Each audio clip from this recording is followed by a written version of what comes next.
بسم الله الرحمن الرحيم.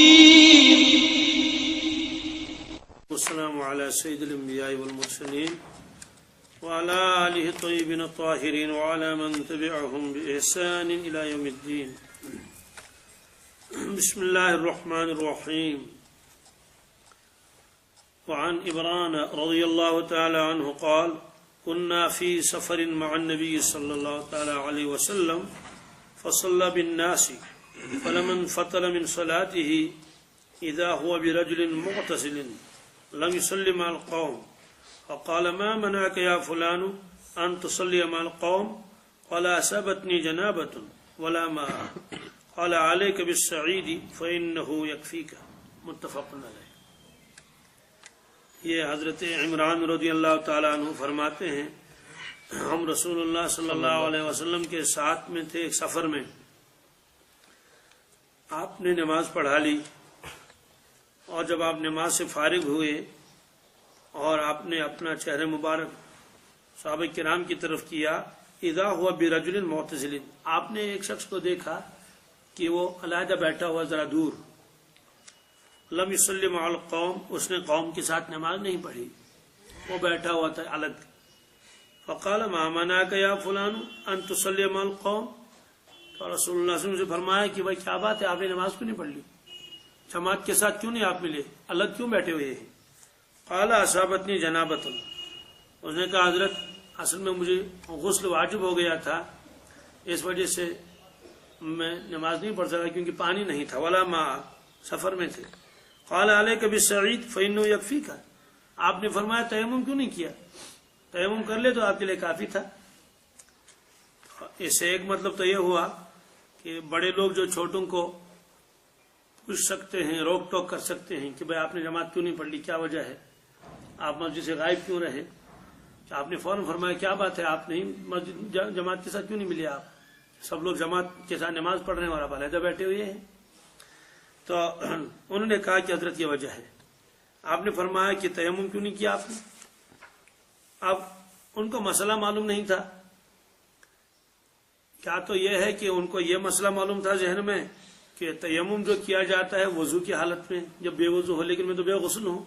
وہ آپ نے فرمایا کہ جس طرح سے بے وضو آدمی تیمم کر کے نماز پڑھ سکتا ہے، ایسے بے غسل آدمی بھی اگر تیمم کر لے گا تو وہ بھی نماز پڑھ لے گا.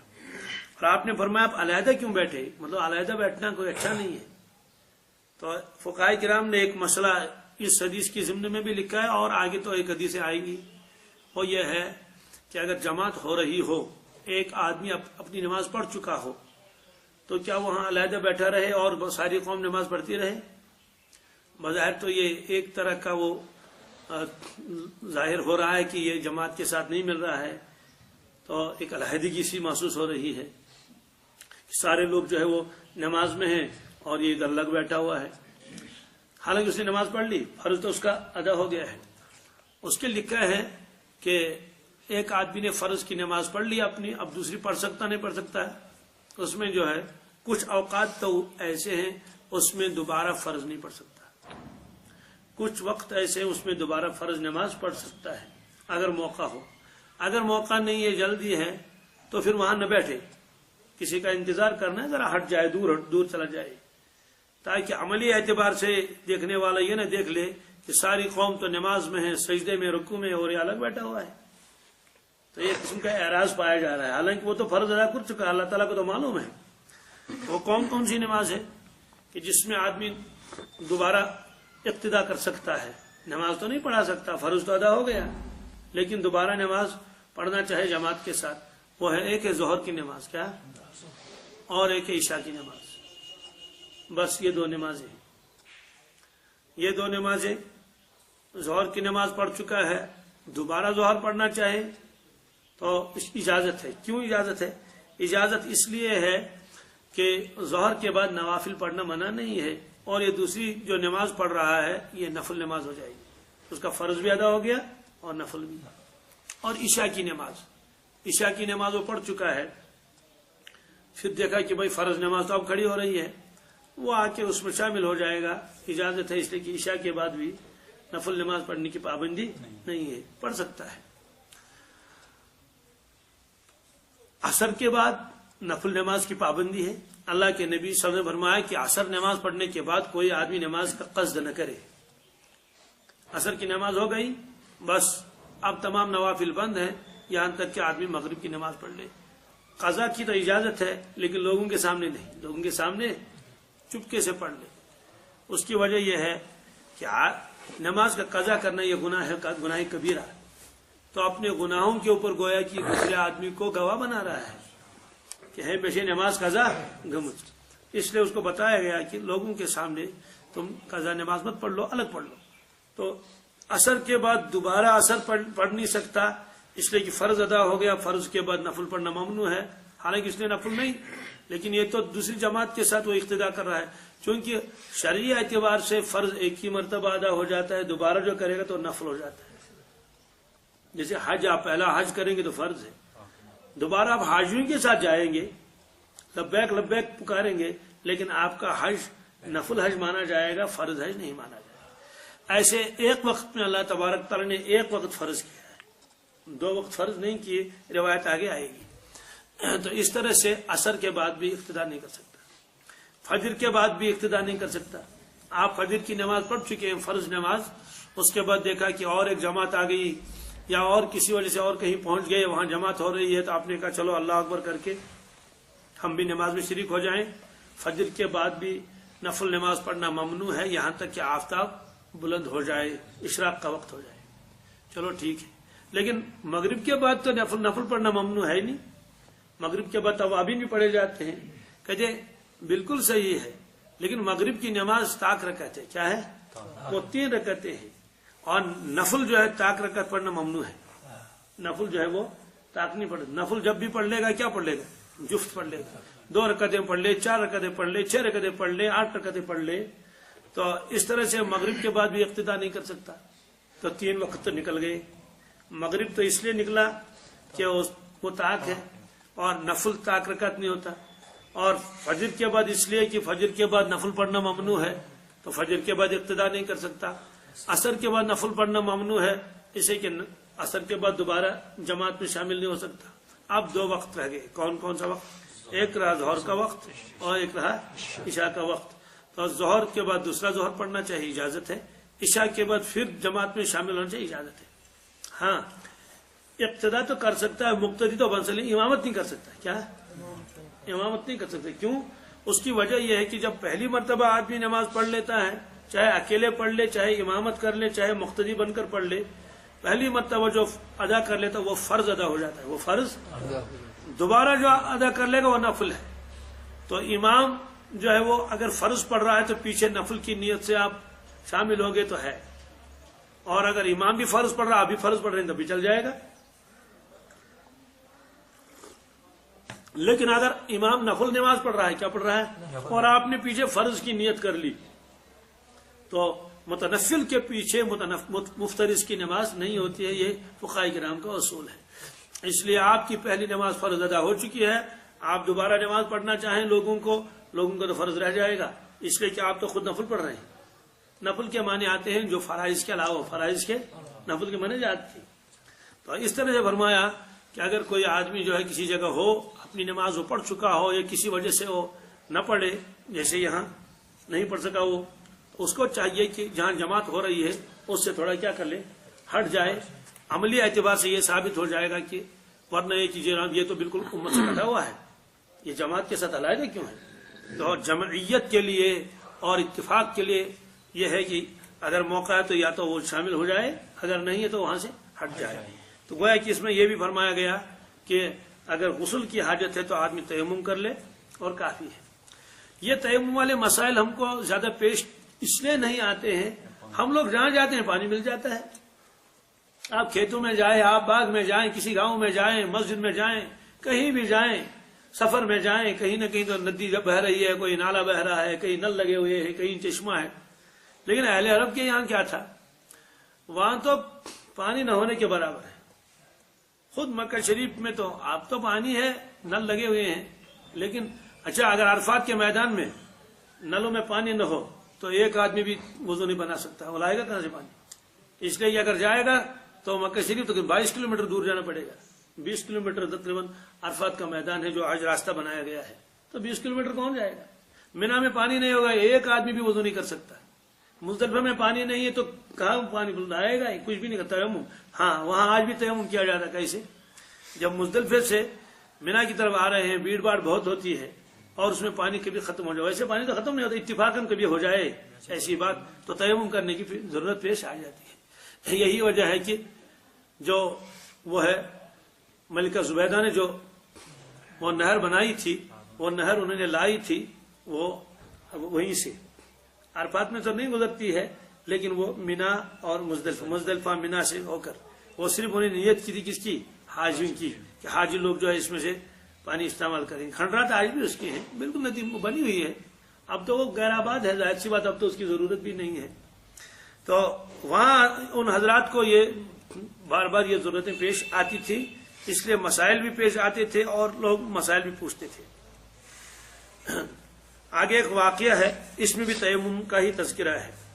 یہ حضرت عمار رضی اللہ تعالیٰ عنہ روایت فرماتے ہیں، جاء رجل الى عمر بن الخطاب رضی اللہ تعالیٰ عنہ فقال انی اجنبت فلم اصب الماء فقال عمار رضی اللہ تعالیٰ عنہ لعمر رضی اللہ تعالیٰ عنہ اما تذکر انا كنا في سفر انا وانت فاما انت فلم تصلی واما انا فتمعكت فصليت فذكرت ذلك للنبي صلى الله تعالى عليه وسلم فقال إنما كان يكفيك هكذا فضرب النبي صلى الله تعالى عليه وسلم بكفه الأرض ونفخ فيهما ثم مسح بهما وجهه وكفيه رواه البخاري ولمسلم نحوه۔ یہ واقعہ بیان کرنا چاہتے ہیں، حضرت عمار حضرت عمر فاروق رضی اللہ تعالیٰ کے پاس بیٹھے ہوئے تھے، ایک شخص آیا، اس نے مسئلہ پوچھا حضرت عمر فاروق سے رضی اللہ تعالیٰ عنہ، کہنے لگے کہ حضرت مجھے غسل کی حاجت ہے لیکن پانی نہیں ہے، پانی نہیں ہے، ولا مسبل ما، تو مجھے کیا کرنا چاہیے؟ تو اب اس میں تو حضرت عمر فاروق نے کیا جواب دیا وہ جواب اس حدیث میں نہیں لکھا ہے، یا تو آپ خاموش رہے یا تو آپ کچھ نہیں فرمایا، یا تو یہ کہ آپ نے فرمایا کہ بھائی آپ کو تو غسل کرنا پڑے گا، اس لیے کہ بغیر غسل کے تو آپ نماز کیسے پڑھیں گے؟ جو بھی ہو بہرحال، تو فقال عمار، حضرت عمار نے عرض کیا رضی اللہ تعالیٰ عنہ حضرت عمر فاروق سے، کیا عرض کیا؟ حضرت آپ کو یاد ہے ہم سفر میں تھے، میں اور آپ اور بھی لوگ تھے، تو اس کے بعد مجھے بھی غسل کی حاجت پیش آ گئی، آپ کو بھی غسل کی ضرورت تھی، تو فلم تصلی فاما انت، آپ نے تو نماز ہی نہیں پڑھ لی۔ میں نے آپ سے پوچھا حضرت نماز پڑھیں گے؟ آپ نے کہا پانی تو ہے ہی نہیں۔ حضرت آپ کیا کریں گے؟ آپ نے کہا نہیں، میں تو پانی کے انتظار میں رہوں گا، آگے چلیں گے دیکھیں گے کہیں پانی مل جائے گا تو غسل کر کے نماز پڑھ لوں گا۔ واما انا، اور رہا میں، حضرت آپ کو یاد ہے میں نے کیا کیا تھا؟ کہا کیا کیا تھا؟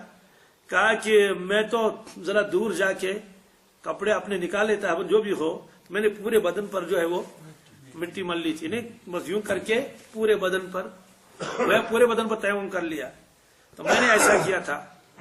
پھر نبی کریم صلی اللہ علیہ وسلم سے میں نے یہ واقعہ نقل کیا، حضرت ہم کو کیا کرنا چاہیے؟ آپ نے فرمایا کہ تو پورے بدن پر یہ ہاتھ پھیرنے کی ضرورت کیا تھی؟ پورے بدن پر مٹی کے لگانے کی ضرورت نہیں تھی، آپ کو تو بس یوں کرنا کافی تھا۔ یعنی تیمم کا طریقہ آپ نے بتایا کہ غسل کے لیے بھی وہی تیمم ہے جو وضو کے لیے ہے۔ اب یہاں ہوا کیا؟ اصل میں تو ابتدائی دور تھا، تو حضرت عمر فاروق یہ سمجھے تھے رضی اللہ تعالیٰ عنہ کہ تیمم جو ہے وہ اس کے لیے ہے جب وضو ہو، وضو کی ضرورت ہو تو ہے تیمم، اور اس وقت تو غسل واجب ہو گیا ہے تو غسل کے لیے تو غسل ہی کرنا پڑے گا۔ اور حضرت عمار رضی اللہ عنہ نے قیاس کیا، کس کے اوپر؟ اجتہاد کیا اس پر، وضو کے اوپر، کہ وضو میں چونکہ کتنے حصے میں تیمم کیا جاتا ہے لیکن چونکہ مجھے غسل کرنا ہے اس لیے آپ نے پورے بدن پر کیا کر لیا؟ ہاتھ پھیر لیے۔ تو کیونکہ مسئلہ معلوم نہیں تھا، پھر اللہ کے نبی صلی اللہ علیہ وسلم نے فرمایا کہ بھائی اتنا کافی تھا، آپ کو پورے بدن پر لگانے کی ضرورت نہیں تھی۔ تو معلوم یہ ہوا کہ جب مسئلہ معلوم نہ تھا تو صحابہ کرام اپنے اپنے اعتبار سے اجتہاد فرماتے تھے۔ اور عجیب بات تو یہ ہے اللہ کے نبی صلی اللہ علیہ وسلم کسی پر ناراض نہیں ہوتے تھے، کسی پر ناراض نہیں، بالکل نہیں، کیونکہ انہوں نے واقعہ بتا دیا کہ حضرت عمر فاروق نے نماز ہی نہیں پڑھی، انہوں نے کہا جب تک پانی نہیں آئے گا میں تو نماز نہیں پڑھوں گا، اور میں نے ایسا کیا، تو آپ نے ان پر ناراض ہوئے یا ایسا کیوں کیا، نہ ان پر ناراض ہوئے، البتہ طریقہ بتا دیا کہ یہ طریقہ کرنا چاہیے۔ وہ ہے کہ اس میں بھی تذکرہ ہے کس کا، تیمم کا، کہ غسل کا تیمم اور وضو کا تیمم ایک جیسا ہے۔ آگے وہ روایت آئی ہے، روایت اس سے پہلے بھی آ گئی کہ اللہ کے نبی صلی اللہ علیہ وسلم بے وضو ہونے کی حالت میں کبھی اللہ تبارک تعالیٰ کا نام مبارک لینا پسند نہیں فرماتے تھے، ایک کیفیت ہوتی تھی، وہ روایت انہوں نے یہاں پھر بھی لائی۔ یہ حضرت ابو جہیم ابن حارث رضی اللہ تعالیٰ عنہ فرماتے ہیں، مررت علی النبی صلی اللہ تعالی علیہ وسلم وهو یبول، میں اللہ کے نبی صلی اللہ علیہ وسلم کے پاس سے گزرا، یعنی اتفاقاً میں وہاں سے جا رہا تھا، وهو یبول، آپ صلی اللہ علیہ وسلم اس وقت یعنی ضرورت سے فارغ ہو چکے تھے، فسلمت علیہ، میں نے سلام کیا، فلم یرد علیہ، آپ نے جواب نہیں دیا، یعنی میں نے السلام علیکم ادھر سے کہا، آپ نے وعلیکم السلام ورحمۃ اللہ کچھ نہیں فرمایا، حتی قام الی جدار، قریب میں ایک دیوار تھی، آپ اس کی طرف چلے بڑھے، فحثہ بعصا، آپ کے دست مبارک میں وہ لاٹھی تھی رہتی تھی، عصا رہتا تھا، اس عصا کے جو آگے تھا اس میں وہ لوہا بھرا رہتا تھا، عصا تھا، عصا شریف تتس عصم بج کیا شستر برت، وہ کس کام کے لیے ہوتا تھا، آپ جب سفر میں جاتے تھے تو وہ عصا جو ہے کئی کام دیتا تھا، تو اگر وہاں کہیں کسی جگہ سے وہ مٹی کو نکالنا ہوتا تھا تو آپ اسی عصا مبارک سے یوں کرتے تھے اور اس سے وہ مٹی کے ڈھیلے جو ہے وہ کٹتے تھے، تو یہ آپ کی عادت شریف تھی، اس کے اندر جو نیچے لوہا لگا رہتا تھا۔ آج کل آپ نے دیکھا ہوگا، اب تو پرانے بزرگ تو رہے نہیں بہت سارے، وہ جب چلتے تھے ان کے نیچے کیا رہتا تھا، اس میں وہ ہلکا پھلکا لوہا بھی رہتا تھا، یہ اصل میں وہی اللہ کے نبی صلی اللہ علیہ وسلم اس سے بہت سارے کام لیتے تھے۔ تو بہرحال تو آپ نے دیوار کو تھوڑا سا یوں کر لیا، اس کے بعد تیمم کیا۔ اب سوال ہے کہ وہ دیوار پر یوں کیسے کیا، آپ نے کیوں کیا؟ فرماتے ہیں کہ ممکن ہے اس پر کچھ ادھر کی کچھ چیزیں لگی گئی ہوں، جیسے کبھی کبھی جھالا لگتا ہے، اس کے اوپر مکڑی کا جالا اور جو بھی چیز ہو، آپ نے پہلے اس کو تھوڑا سا صاف کر لیا، اس کے بعد آپ نے اس سے کیا کر لیا، تیمم کر لیا۔ اب محدثین تو خاموش رہیں گے نہیں، وہ بحث کریں گے یہ دیوار کس کی تھی، کہتے ہیں یا تو پرانی گری ہوئی دیوار تھی، ظاہر سی پرانی دیوار کہیں گری ہوئی ہے، اس کو تو کوئی استعمال کر لیتا، گھر والا بھی کچھ نہیں کہتا، یا تو وہ کسی کی دیوار تھی، تو اللہ کے نبی کو معلوم تھا کہ ہم کسی بھی دیوار کو بھی استعمال کر لیں گے تیمم کے لیے، تو صحابہ کرام تو خوش ہو جائیں گے، ناراضگی کا تو سوال ہی نہیں۔ یہ اصول لکھا ہے کیا، مثال کے طور پر آپ کوئی چیز استعمال کہیں کریں گے، اگر آپ کو معلوم ہے کہ یہ گھر والا خوش ہو جائے گا، مثلا آپ کسی کے گھر میں داخل ہوئے، آپ کا قریبی دوست ہے، خود جا کے آپ نے چائے بنانی شروع کر دی، وہاں تھا نہیں، آپ کو اجازت ہے، کیوں؟ وہ اتنا خوش ہو جائے گا، کچھ نہ پوچھئے، مجھے کتنی خوشی ہوئی آپ یہاں تشریف لائے، آپ کا دوست ہے وہ، تو اس موقع پر گویا کہ آپ اس کو اجازت لینے کی اور انتظار کرنے کی کوئی ضرورت نہیں ہے، اتنی بے تکلفی ہے۔ تو لیکن اگر وہ کوئی دوسرا گھر والا ہے تو ظاہر سی بات ہے، اولا تو اجازت کے بغیر آپ داخل بھی نہیں ہو سکتے، دوسری بات یہ ہے کہ کسی کی چیز بغیر اجازت کے آپ کھا بھی نہیں سکتے، تو عرف کے اعتبار سے اور حالات کے تعلقات کے اعتبار سے احکامات بدلتے رہتے ہیں۔ تو بہرحال یہ ہے، جیسے آپ کا کوئی قریبی بہت قریبی دوست ہو، آپ دیکھیں آپ وہاں گئے، دیکھیں کہ گاڑی وہاں رکھی ہوئی ہے اور وہ وہاں نہیں ہے، اور اتنی بے تکلفی آپ کے اندر ہے، آپ کے کہ آپ نے گاڑی خود نکال کے آپ گئے اور کہیں کام میں جانا تھا واپس آ گئے، آپ کو معلوم ہے کہ میرا دوست خوش ہو جائے گا، ناراضگی کو کوئی بات نہیں، اور یہ بھی آپ کو معلوم ہے اس وقت اس کو گاڑی کی ضرورت نہیں ہے، لیکن اگر اور چیزیں ہیں تو بغیر اجازت کے استعمال بھی نہیں کر سکتے، جوتا استعمال نہیں کر سکتے، تو گاڑی کی بات ہی نہیں۔ تو بہرحال یہ فرمایا آپ نے پہلے اس کو تھوڑا صاف کر لیا، اس کے بعد آپ نے اسے تیمم کر لیا، پھر آپ نے اس کا جواب دے دیا، کس کا؟ وہ جو سلام والا تھا وہاں، اس کا جواب آپ نے دے دیا۔ تو اس کی وجہ یہی لکھی ہے، کبھی اللہ کے نبی صلی اللہ علیہ وسلم کے اوپر وہ انوارات و برکات کی بارش تو ہمیشہ رہتی تھی، کبھی کسی کیفیت میں کبھی کسی کیفیت میں، تو آپ نے اس وقت تیمم کر لیا اور اس کے جواب میں جواب۔ اب سوال ہے کہ کیا اس تیمم سے آپ نماز پڑھ سکتے ہیں؟ نہیں، ظاہر سی بات ہے، پانی قریب میں ہے، اس کے بعد آپ جائیں گے وضو بنا لیں گے، لیکن یہ تیمم صرف اس لیے کیا تاکہ اس کے سلام کا جواب دے دیں۔ اور ایک روایت اس سے پہلے آ گئی، کیا آپ نے تیمم فرما لیا، پہلے فراغت کر لی، تیمم کیا، اس کے بعد آگے چلیے ایک صحابی نے عرض کیا یا رسول اللہ صلی اللہ علیہ وسلم پانی تو بہت قریب تھا، آپ نے تیمم کیوں کیا؟ تیمم تو اس وقت کیا جاتا ہے جب پانی نہ ہو۔ آپ نے جواب دیا کہ موت پر بھروسہ نہیں، موت پر مطلب تو یہ ہے کہ موت پر کسی کو کوئی بھروسہ نہیں، اچانک بھی آ سکتا ہے۔ حالانکہ اللہ کے نبی صلی اللہ علیہ وسلم کے بارے میں تو یہ تھا نہیں کہ اچانک جو ہے وہ دنیا سے تشریف لے، نہیں، وہ تو باقاعدہ اللہ تعالیٰ کے یہاں ایک نظام بنا ہوا تھا کہ وہی پوری نازل ہو جائے گی، پھر یہ ہوگا، پھر آپ سے اجازت لے لی جائے گی، یہ ساری چیزیں ہیں۔ لیکن آپ کے ہر عمل میں تو امت کو اقتدا کرنی ہے، تو یہ تصور دیا کہ موت پر بھروسہ نہیں ہے، کوشش یہ کرنی چاہیے جب آدمی ہمیشہ باوضو رہے گا انشاءاللہ باوضو ہو کر ہی موت آئے گی۔ تو اگر باوضو نہیں ہے کم از کم تیمم تو کر لے، یہاں تک کہ آدمی کہاں پہنچے، پانی پر پہنچ جائے، تو یہ آپ نے فرمایا۔ وعن ابی ذر رضی اللہ تعالی عنہ قال قال رسول اللہ صلی اللہ تعالی علیہ وسلم ان الصعید الطیب وضوء المسلم وان لم یجد الماء 10 سنین فاذا وجد الماء فلیمسه بشره فان ذلك خیر۔ حضرت ابو ذر فرماتے ہیں رسول اللہ صلی اللہ علیہ وسلم نے فرمایا بے شک پاک مٹی مسلمان کا وضو ہے، پاک مٹی مسلمان کا وضو۔ اس کا مطلب تو یہ ہے کہ جیسے پانی سے آدمی پاک ہو جاتا ہے بالکل 100%، اس طرح سے تیمم سے بھی آدمی بالکل ویسا ہی پاک ہو جاتا ہے۔ یہ نہیں کہ جناب جب آپ نے وضو کیا تھا تو آپ کی نماز اعلیٰ اور افضل ہو گئی تھی، اور جس وقت پانی نہیں تھا آپ نے تیمم کیا تو اس وقت آپ کی نماز دوسرے درجے کی ہو، ایسا بالکل نہیں، بالکل برابر جیسے پانی کا حکم ہے ویسے مٹی کا حکم ہے، یعنی جس طرح سے پانی سے آدمی پاک ہو جاتا ہے ویسے مٹی سے بھی پاک ہو جاتا ہے، کیونکہ آپ نے خود فرمایا جعلت لی الارض مسجدا وطہورا، اللہ تبارک تعالیٰ نے روئے زمین کو میرے لیے مسجد بنایا اور پاکی کا ذریعہ بنایا۔ فرمایا کب تک تیمم کرے گا؟ وَإِن لَّمْ يَجِدِ الْمَاءَ 10 سنین، اگرچہ 10 سال تک بھی اس کو پانی نہ ملے۔ کتنے سال تک؟ یعنی پینے والا تو الگ مسئلہ ہے، کتابوں میں لکھا ہے ایک آدمی سفر میں ہے، کس میں ہے؟ سفر۔ اب اس کے پاس پانی ہے، مثلا اس کے پاس ایک کنستر پانی ہے، 5-7 لیٹر پانی ہے، 10 لیٹر، اب اس کو وضو کی ضرورت ہے، کہ اس کو معلوم ہے کہ اگر میں نے وضو بنا لیا اس پانی سے تو میں پیاسا مر جاؤں گا، سفر میرا دور ہے، تو اس کو کہا کہ پانی ہے تمہارے پاس لیکن پینے کے لیے ہے اور آگے پانی کہیں ملنے والا نہیں ہے، تیمم کر لو۔ کیا کر لو؟ جی تیمم کر لو۔ حالانکہ پانی ساتھ ہے لیکن پانی کس کے لیے ہے؟ پینے کے لیے، یا اپنے جانوروں کو پلانا ہے۔ اس کی وجہ یہ ہے کہ وضو کا قائم مقام تو تیمم ہے لیکن پینے کا قائم مقام تو کچھ بھی نہیں۔ ایسا تو نہیں کہ جناب پانی نہیں ہے تو چلو مٹی کا ڈیلا زبان پر رکھے اور یوں کر لے، ایسا تو نہیں۔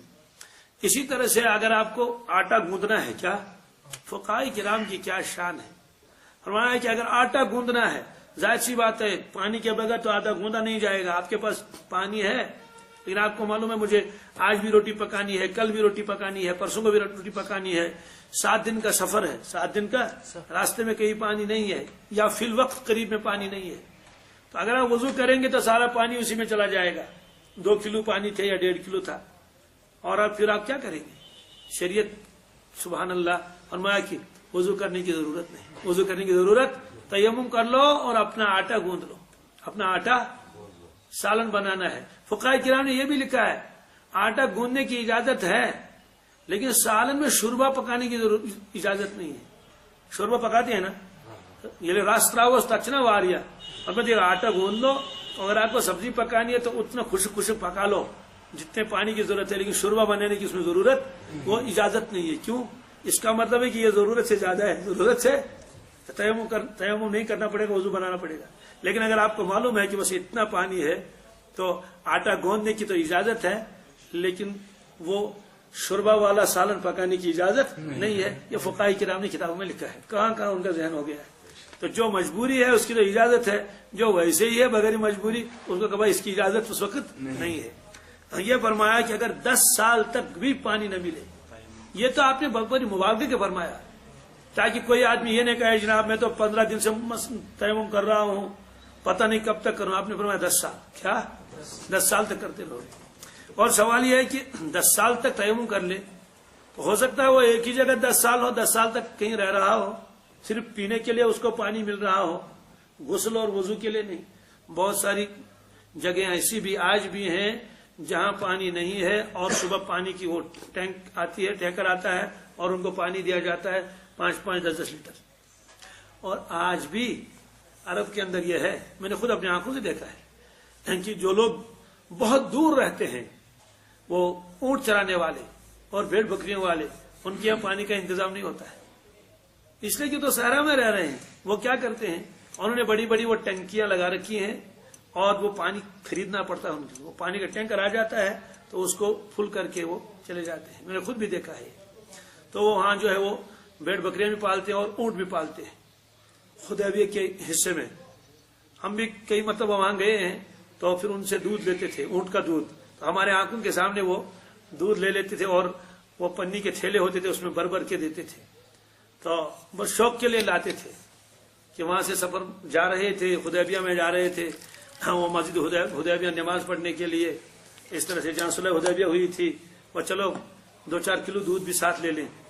تو وہ ہمارے آنکھوں کے سامنے اٹھتے تھے اور ان کا تھن دھو لیتے تھے. اس کے بعد جو 2 آدمی، ایک آدمی ادھر بیٹھا ہے تو اونٹنی سے دودھ لیتے تھے.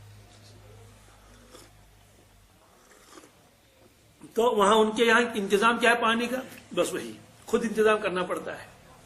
تو ایسے علاقوں میں ظاہر سی بات ہے کبھی کبھی جو ہے وہ 10-10 لیٹر ان کو دیے جاتے ہیں، 5-5 لیٹر دیے جاتے ہیں. تو 10 لیٹر دے دیں گے تو غسل کیا کریں گے؟ تو ایسے موقع پر اجازت ہے بھائی تیمم کر لو اور ضرورت کے لیے پانی استعمال کر لو، یہ فرمایا.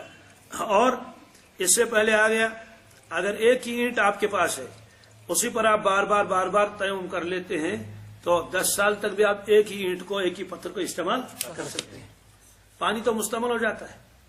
ایک مرتبہ پانی آپ نے استعمال کیا، اب دوسرا آدمی اسی سے وضو کرنا چاہے تو یہ نہیں ہو سکتا کیونکہ ایک مرتبہ استعمال ہو چکا، اس کو مائع مستعمل کہتے ہیں. لیکن ایک ہی اینٹ کے اوپر 10 آدمی تیمم کر لیں، اجازت ہے. میں بھی آیا، میں نے بھی تیمم اسی پر کیا، پھر دوسرا شخص آیا اس نے بھی اسی پر تیمم کر لیا، پھر تیسرا شخص آیا اس نے بھی اسی پر تیمم کر لیا. یہ نہیں کہا جائے گا جناب یہ تو مستعمل ہو گیا، اب نہیں. تو مٹی کا حکم الگ ہے اور پانی کا حکم الگ ہے.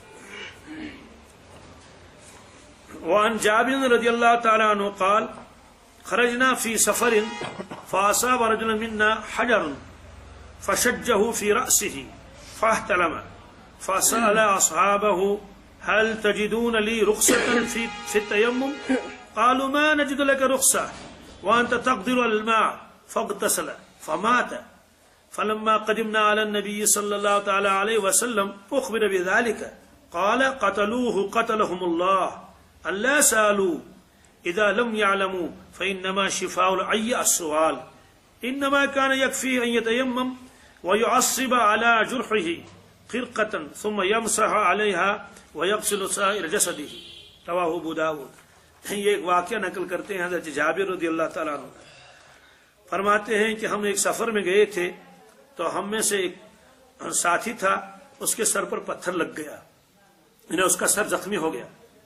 کیسے پتھر لگے واللہ عالم، بہرحال فشجہ فی راسہ، اس کے سر میں بڑا زخم آ گیا. تو ہمارا سر میں زخم آ گیا تھا، فاحتلم، اتفاقاً اسی رات اس کو غسل کی ضرورت پیش آ گئی، احتلام ہو گیا.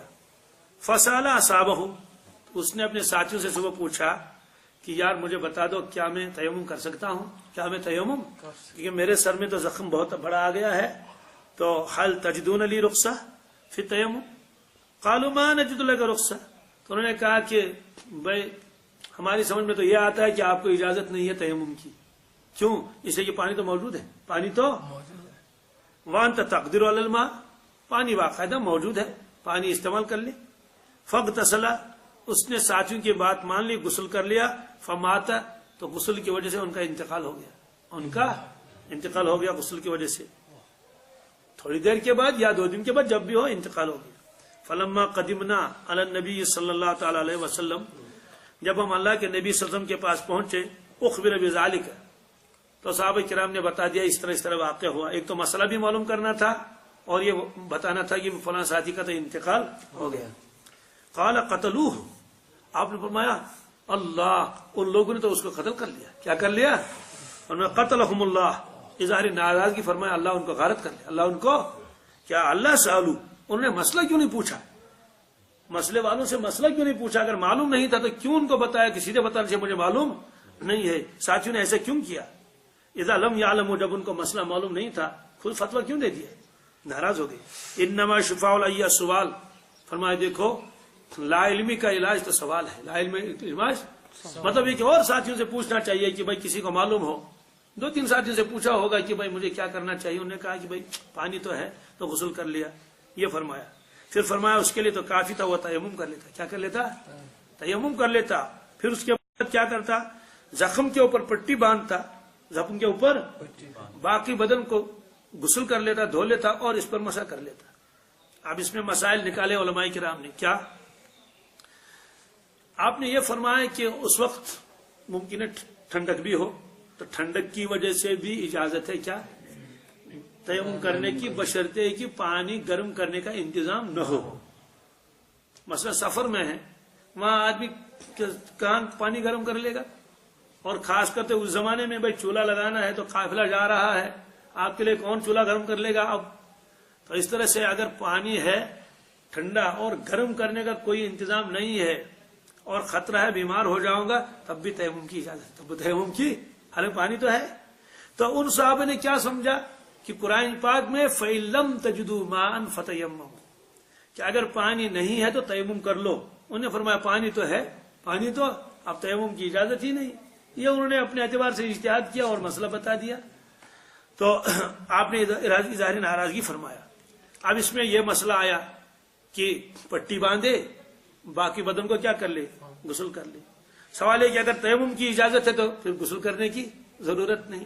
اس کا مطلب تو یہ ہے کہ مثلا اس وقت ٹھنڈک بہت ہے، زخمی بھی ہے، تو ٹھنڈک کی بنیاد پر بھی تیمم کر سکتا ہے اور زخمی ہونے کی بنیاد پر بھی تیمم کر سکتا ہے، کیونکہ تو ٹھنڈک کی وجہ سے تو غسل نہیں کرے گا۔ باقی حالات میں کیا کرے گا؟ سر کے اوپر باندھے گا کپڑا وغیرہ، خرقہ، بنڈیج، یا جو بھی کوئی ہاتھ وغیرہ زخمی ہو چکا ہو، تو باقی بدن پر تو غسل کر لے گا، پانی ڈالے گا اور اس حصے پر مسح کرے گا۔ اس حصے پر معلوم یہی ہوا کہ اگر کوئی آدمی زخمی ہوا ہے تو اور غسل کی حاجت ہے، تو اگر ایسی تکلیف ہے کہ وہ نہ گرم پانی استعمال کر سکتا ہے نہ ٹھنڈا پانی استعمال کر سکتا ہے تو تیمم کر لے۔ لیکن اگر ایسی تکلیف ہے کہ زخمی، سارا بدن زخمی نہیں ہے، سر زخمی ہو گیا ہے، ہاتھ زخمی ہو گیا ہے، تو اس کو کیا کرنا ہے؟ غسل سے اس کو کوئی تکلیف نہیں، البتہ اس حصے پر پانی نہیں ڈالے گا۔ مثلا کسی کے پاؤں میں تکلیف ہے، پھوڑا نکلا ہوا ہے، غسل کی حاجت ہے، تو پانی ڈالے گا تو وہ تو جائے گا اس میں، پاؤں میں۔ اس کے لیے لکھا فقہاء کرام نے، وہ نیچے بیٹھے گا۔ کیا کرے گا؟ نیچے بیٹھ کے غسل کر لے گا اور اپنی ٹانگ کو یوں رکھے گا کسی چیز پر، تختہ وغیرہ ہے نا اونچا، پورے بدن پر پانی پھیر دے گا، آہستہ سے پانی میں ڈالے گا اور پاؤں کے اوپر مسح کر لے۔ کیا کر لے؟ اچھا اگر کسی کا سر زخمی ہوا ہے، سر زخمی ہوا، یہاں سر زخمی ہو گیا ہے، تو کیا کرے گا؟ وہ یہاں سے نیچے پانی ڈالے گا، کندھوں سے نیچے گردن پر بھی پانی ڈالے گا اور چہرہ وغیرہ دھولے گا۔ اس حصے میں کیا کرے گا؟ اس حصے میں بعد میں یوں مسح کر لے گا۔ تو بدن کا یہی حکم ہے۔ لیکن اگر کسی ایسی جگہ اس کو زخم آ گیا ہے کہ وہاں تو یقیناً پانی جائے گا، مثلا کسی کو کہیں اللہ حفاظت فرمائے آپریشن ہوا ہے، کسی کا وہ نکالا گیا ہے، وہ نکالتے اس کا گال بلیڈر نکالا کسی کا، تو ظاہر سی وہ تو یہاں ہے نا، تو ظاہر سی بات ہے وہ کیا کرے گا؟ تو نیچے والے حصے میں پانی ڈالے گا تو اوپر میں کیا کرے گا؟ تو اس کے لیے کہ وہ تیمم کر لے۔ کیا کر لے؟ کیونکہ یہ زخم ایسی جگہ پر ہے کہ آپ جدھر سے بھی پانی ڈالیں گے تو اس میں کیا ہو جائے گا؟ پانی چلا جائے گا، اس کے بغیر تو اس کا کوئی وہ چارہ ہی نہیں۔ تو اگر ایسی جگہ ہے کہ جہاں کہیں بھی پانی ڈالو بدن میں تو وہ چلا جائے گا، اور اگر ایسی جگہ ہے کہ آپ اس کو بچا سکتے ہیں، یا اور کوئی اس طرح سے کوئی اوپر سے باندھ لے، کوئی پنی وغیرہ، نیلان وغیرہ جو بھی ہو اس طرح سے کہ اس میں جو ہے کہ وہ پانی اگر اوپر سے بہ جائے، پانی اندر نہ چلا جائے، کوئی اس طرح کی کوئی چیز بھی ہو سکتی ہے۔ تو خلاصہ یہ ہے کہ اگر کوئی ایسی تدبیر ہے کہ وہ غسل بھی کرے اور اس زخم پر پانی نہ پہنچے تو غسل کرنا ہے، اور اگر یہ ہے کہ جناب اس میں تو یقیناً جائے گا پانی، اس کے بغیر تو بچنا ناممکن ہے، چارہ نہیں ہے، تو اس وقت کیا کر لے؟ وہ تیمم کر لے۔ تو یہ فرمایا آپ نے کہ آپ لوگوں نے یہ کیوں کیا؟ تو یہ آپ نے فرمایا انہوں نے اس کو قتل کیا۔ مطلب تو یہ ہے کہ اگر وہ ایسا فتویٰ نہ دیتے تو ایسی نوبت نہ آتی، اس لیے آپ ناراض ہو گئے، لیکن آپ نے ان سے قصاص نہیں لیا، بلاؤ ان کو، سزا دیں گے. کیوں؟ اس لیے کہ اجتہادی مسئلے میں جب غلطی ہوتی ہے اس پر سزا بھی نہیں اور اس پر گناہگار بھی نہیں. اس پر البتہ اظہار ناراضگی اس لیے فرمایا کہ انہوں نے اس کو فتویٰ دینے میں جلدی کی اور مسئلہ معلوم نہیں تھا، تو اس وجہ سے اس نے ان کی بات پر عمل کر لیا اور وہ جو ہے وہ تو زخم زیادہ ہو گیا تھا. اس میں جب پانی چلا گیا اور کہاں پہنچ گیا وہ پانی، اس کی وجہ سے ان کا انتقال ہوا. آگے پھر وہ ایک واقعہ ہے، اس سے پہلے بھی آ چکا ہے. وعن ابی سعید الخدری رضی اللہ تعالی عنہ قال خرج رجلان في سفر فحضرت الصلاة وليس معهما ماء فتيمما سعيدا طيبا فصليا ثم وجد الماء في الوقت فأعاد أحدهما الصلاة بوضوء ولم يعيد الآخر ثم أتيا رسول الله صلى الله تعالى عليه وسلم فذكر ذلك فقال للذي لم يعيد أصبت سنة وأجزأتك صلاتك وقال للذي توضأ وأعاد لك الأجر مرتين. یہ واقعہ پہلے آ چکا ہے کہ حضرت ابو سعید خدری رضی اللہ تعالیٰ عنہ فرماتے ہیں دو شخص سفر میں نکلے، نماز کا وقت ہوا، ان کے ساتھ پانی نہیں تھا، دونوں نے تیمم کر لیا، نماز پڑھ لی، آگے چلتے گئے، وقت بھی باقی تھا نماز کا تو پھر پانی مل گیا، پانی دونوں ساتھیوں نے آپس میں مشورہ کر لیا کیا کرنا چاہیے، مسئلہ معلوم نہیں ہے. تو فعاد احدهما الصلاة بوضوء، ان دو ساتھیوں میں سے ایک ساتھی نے وضو بنا لیا اور جو نماز وہ پڑھ چکا تھا وہ دوبارہ نماز پڑھ لی اس نے. ولم يعيد الآخر، دوسرے ساتھی نے نماز نہیں لوٹائی، اس نے کہا مجھے نماز لوٹانے کی ضرورت نہیں. دونوں نے اجتہاد کیا. ایک نے کہا کہ جناب وقت بھی باقی ہے، پانی سامنے موجود ہے، تیمم ختم ہو چکا ہے، اگرچہ ہم نماز پڑھ چکے ہیں لیکن میرا دل کہتا ہے کہ مجھے نماز پڑھنی چاہیے، میں بھی تل جلس کیا سکون. دوسرے نے کہا فرض نماز ایک مرتبہ ادا ہو چکی ہے تو میرا قیاس یہ کہتا ہے کہ ہم کو دوبارہ فرض نماز پڑھنے کی ضرورت نہیں ہے، اس لیے میں وہ وضو نہیں بنا لوں، دوبارہ نماز نہیں لوٹاؤں گا. بہرحال ایک نے نماز لوٹا لی، دوسرے نہیں. کوئی جھگڑے والی بات نہیں، بس اس نے اپنی رائے پیش کر دی، اس نے اپنی رائے پیش کر دی. دونوں ساتھی آئے رسول اللہ صلی اللہ علیہ وسلم کی خدمت میں. اب تو مسئلہ وہی حل ہوگا نا کہ حضرت ہم کو کیا کرنا چاہیے. آپ نے دونوں کی بات سن لی تو جس نے نماز نہیں لوٹائی اس سے فرمایا اصبت سنت ہے، کیا وہ اجزات کا صلاتک، فرمایا کہ تم نے سنت پر عمل کر لیا، تم نے سنت کو پا لیا، تمہاری نماز وہی جو پہلے پڑھی وہی کافی ہے، وہی. تو دوسرے سے فرمایا جس نے وضو بھی کیا تھا اور نماز کو لوٹایا تھا، آپ نے فرمایا آپ کو دوسری نماز کا اجر بھی مل جائے گا، پہلی نماز کا تو ہے ہی، دوسری نماز کا اجر بھی مل جائے گا. تو اس کو اجتہاد کہتے ہیں کہ جب مسئلہ سامنے نہ ہو تو یہ بھی مجتہد یہ بھی مجتہد، اس نے اپنے اجتہاد سے نماز کو دہرایا، دوسرے اپنے اجتہاد سے نماز کو نہیں دہرایا. آپ نہ اس پر ناراض ہوئے نہ اس پر ناراض ہوئے. اب سوال یہ ہے کہ ہم نے تو اصول پڑھا تھا المجتہد اذا اجتہد، یہ اللہ کے نبی نے فرمایا کہ مجتہد جب اجتہاد کرے گا، مجتہد سے مراد ہے کہ جس کے اندر وہ صلاحیت ہو، فاصاب، تو درست نتیجے پر پہنچ گیا تو اس کو ڈبل اجر ہے. کیا ہے جی؟ دوہرا اجر ہے. او ومن اخطا، جو خطا کر گیا اجر واحد اس کے لیے. کس کے لیے؟ اس کے لیے ایک اجر ہے. تو لیکن یہاں تو اس کو بتایا گیا اس کو بھی دو اجر ہے. اصل میں وجہ کیا ہے؟ ان دونوں نے اجتہاد کیا. ایک تو شریعت کے صحیح نقطے پر پہنچ گیا کہ مجھے نماز لوٹانی نہیں ہے، صحیح اجتہاد اس کا ہوا. کیا ہوا؟ نماز اس کی ادا ہو گئی، ثواب تو مل گیا. اور دوسرا وہ کیا کیا اس نے چونکہ نماز لوٹائی، اس کو نماز لوٹانی نہیں تو اس کو دوسرا اجر فرمایا گیا کہ جو تم نے دوسری نماز پڑھ لی اس کا اجر تمہیں ہے. کیا ہے؟ ورنہ اصول تو اپنی جگہ پر وہی ہے کہ مجتہد اجتہاد کرے گا، صحیح نتیجے پر پہنچے گا، اجتہاد کا ثواب الگ ملے گا، صحیح نقطے پر پہنچنے کا ثواب الگ ملے گا. اور اگر اس نے اجتہاد کیا، اجتہاد کا ثواب الگ ملے گا، صحیح نقطے پر نہیں پہنچا، بس گناہ نہیں اجر ملے گا. اس کی مثال ایسی ہے جیسے ایک شخص کا کوئی لال گر گیا کس میں، ندی میں، اس نے اعلان کر لیا، 3-4 ساتھی تھے، اس نے کہا بھائی جاؤ تم لال ڈھونڈ لو. کیا ڈھونڈ لو؟ جو اس نے کہا ہم آپ کیا دیں گے ہمیں؟ اس نے کہا دیکھو آپ اس میں گھس جاؤ، 100 روپے میں آپ کو دے دیتا ہوں، اور جو نکال کے لائے گا اس کو 200 دیں گے. کیا؟ تو یہ تو دونوں سب ظاہر سی بات، وہاں تو لال تو ایک ہی ہے، 3 4 تو ہے نہیں کہ ہر ایک آدمی ایک ایک نکال کر، تو ایک نے بھی بہت وقت لگایا، اس نے بھی خمیس تہ پلا والا برنے محنت وحنت پھرن کنہ ہوتی یہ تھی، تو اس کے بعد جب ملا تو ایک ہی کو تو ملے گا نا، وہ لے کر آیا، ٹھیک ہے، تو اب کیا کریں گے؟ ان سے ناراض نہیں ہوں گے آپ نے کیوں نہیں لایا؟ نہیں، اسے کہا تمہاری مزدوری بھی ٹھیک ہے، لے لو مزدوری، اس سے کہا یہ تمہاری مزدوری ہے، اور جو تم لال لے کر آئے محنت تو سونوں کی برابر ہے نا سب کی، آپ کو اس کے علاوہ اور 100 دے دیں گے، تو اس کو 200 مل گئے۔ تو مجتہد جب اجتہاد کر لیتا ہے تو اجتہاد کا ثواب الگ مل جاتا ہے، صحیح نقطے پر پہنچا اس کا ثواب الگ ملے گا۔ اگر صحیح نقطے پر نہیں پہنچ سکا اور مسئلہ کچھ تھا اور کچھ اجتہاد سے اس نے کچھ مسئلہ بتا دیا تو گناہ اس کو نہیں ہے۔ اس سے معلوم ہے کہ اجتہادی مسائل میں نہ یہ امام گناہ گار ہے نہ وہ امام گناہ گار کوئی ہوتا ہی نہیں ہے، البتہ جو صحیح نقطے پر پہنچا اس کو دوہرا اجر ہے۔ بہرحال یہ روایت یہاں آئی وقت کے اندر اگر پانی آ جائے تو نماز لوٹانے کی ضرورت نہیں ہے، آج بھی یہی حکم ہے۔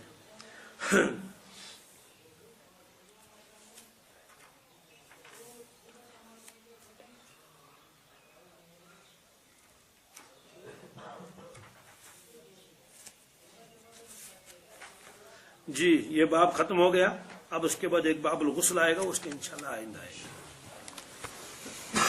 اللهم صل على سيدنا محمد وعلى آل سيدنا محمد وأصحاب سيدنا محمد وبارك وسلم عليه اللهم أحسن عاقبتنا في الأمور كلها وأجرنا من خزي الدنيا وعذاب الآخرة ربنا آتنا في الدنيا حسنة وفي الآخرة حسنة وقنا عذاب النار اللهم حبب إلينا الإيمان وزينه في قلوبنا وكره إلينا الكفر والفسوق والعصيان واجعلنا من الراشدين واجعلنا من المتطهرين واجعلنا من عبادك الصالحين۔ یا اللہ اپنے فضل کرم سے ہم سب کے گناہوں کو معاف فرما، یا اللہ غموں سے ہمیں نجات نصیب فرما، اولاد کے غموں سے بچا لیجیے، مخلوق کے شر سے ہمیں بچا لیجیے، جنات اور جادوگروں کے شر سے بچا لیجیے۔ اے اللہ دل کا سکون اطمینان نصیب فرما، بے مشقت روزی ہمیں نصیب فرما، دل کا سکون چین نصیب فرما، ہمارے گھروں میں خیر اور برکتیں داخل فرما، ہمارے گھروں کو جنت کا نمونہ بنا۔ یا اللہ اولاد کے غموں سے ہم کو بچا لیجیے، ہمارے اولاد کو ہدایت دے، کامیابی دے، صحت دے۔ یا اللہ بہت سے لوگ دعا کے لیے کہتے ہیں، ان کی پریشانی کو دور فرما۔ اے اللہ ہمارے بیماروں کو شفا دے، صحت دے، بغیر دواؤں کے شفا دے۔ یا اللہ ہماری بگڑی بنا لیجیے، ہم میں بہت مقروض ہو گئے ہیں، اپنے فضل کرم سے ان کے قرضوں کو ادا کر دیجیے، قرض کے بوجھ کے دبے یا نیچے دب گئے ہیں، یا اللہ اس کو ہلکا فرما دیجیے۔ یا اللہ ضرورتوں کو پورا فرما دیجیے، غموں سے نجات دے دیجیے، ایمان کامل عطا فرما، اعمال صالحہ نصیب فرما، آپس میں پیار محبت عطا فرما۔ یا اللہ پورے عالم کے مسلمانوں کی تمام پریشانی کو دور فرما، اجتماعی انفرادی غموں سے ہمیں نجات دے دیں، ظالم کے ظلم سے ہمیں بچا لیجیے، ناکامی سے ہماری حفاظت فرما۔ یا اللہ ہماری دعاؤں کو محض اپنے فضل و کرم سے اور رسول اللہ صلی اللہ علیہ وسلم کے تطفیل میں قبول فرما۔ صلی اللہ علیہ سیدنا محمد۔